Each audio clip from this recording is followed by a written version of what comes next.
देखी आगे ले कॉलोनी के सबसे बड़ा बेरोजगार। आप सबके का लागल बाबू सुधर गईले? अरे ना महाराज, का सवेरे सवेरे कुछ सुने पर लगड़ बड़ा लो। चुपचाप रहिले तो अंगुरी कल जरूरी रहेला। उना कहल जाला कि कुत्ता के पूंछ में कितनो घी लगावल जा पर उ टेढ़ के टेढ़े रहेला। हाँ तो घर का हम बेटा थोड़ी है, हम तो घर के ड्राइवर है। भैया एगो बात कही, कह। जूता खाए वाला काम तो तू कइले बड़ो गुरु। हमरा ब्यूटी के कोनो न जोड़ा बा, सब कह पे असर थोड़ा थोड़ा बा। केहू कहे लजन, केहू कहे परन, केहू कहे न हट बेबी लागेलू। बोला के कराला लगा के भेसोलीन, ए जान दे हकीली न राखेलू। जैसे माई के करेजा के टुकड़ा हुए वैसे ही बाबूजी के माथा के दर्द। तिलंगी उड़ाता रहा जी। वैसे बबुआ तारा उम्र के लड़का फाइटर प्लेन उड़ा के देश दुनिया में नाम कमाता रहा। तू तिलंगी उड़ाता रहा। बगल में जन परिवार आइल बा ना, बहुते निमन परिवार बा और उनकर बिटिया एकदम सिनेमा के हीरोइन जैसा सुंदर बिया। अब किरपारी बाबू के फेर प्यार भइल। दिल के केवाड़ी खट खटावता, बाकी खोलला पलगे नहीं आवता। केहू दिल के केवाड़ी खट खटावता। और भइल तो फिर कमाल भइल। देखा पार्टनर, दरअसल ई उम्र में सेक्स तोहरा कपार पर चढ़ गिल बा। तोहर मन तो लसपस आइए गइल बा। कैसे? दफा नंबर 302 में पढ़ले रहनी कि सांसें तेज होने लगती है। काहेला इतना भइल बड़ा पागल, ऐसन का खास बात हमरा में लागल। भौरा बनके काहे लगला तू छुए।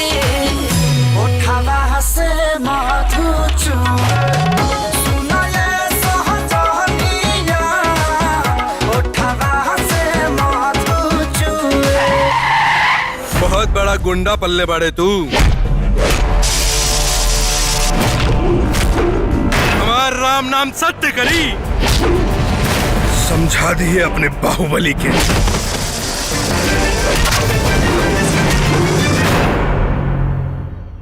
और द्वार पर खनी खा के कौन थुकले बा? खैनी के थुके कौआ हुआ भगले यहाँ सा। पता तो लगाइए ले कि कौना कौआ के खेला। निचला में ढेर वोल्टेज बा का? कहता तोहरो वही में फंसा दी का। ठीक नहीं खे बुझात तोहर नियत, कुछ कारी बुझाता नजरिया हो।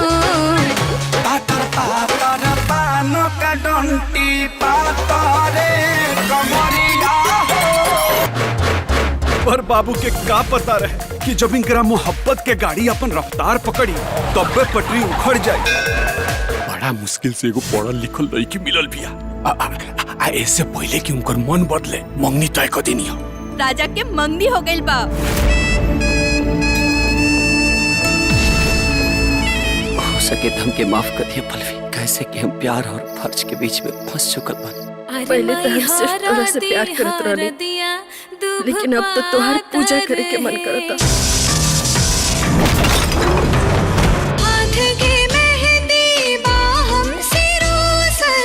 जरूरी तो नहीं है कि सबके राधा वाला ही प्यार मिले।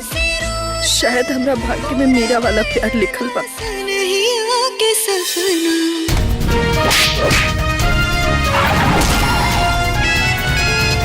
बहुत खूबसूरत लग रहे हैं आप। दुल्हन देखेगी तो फिदा हो जाएगी।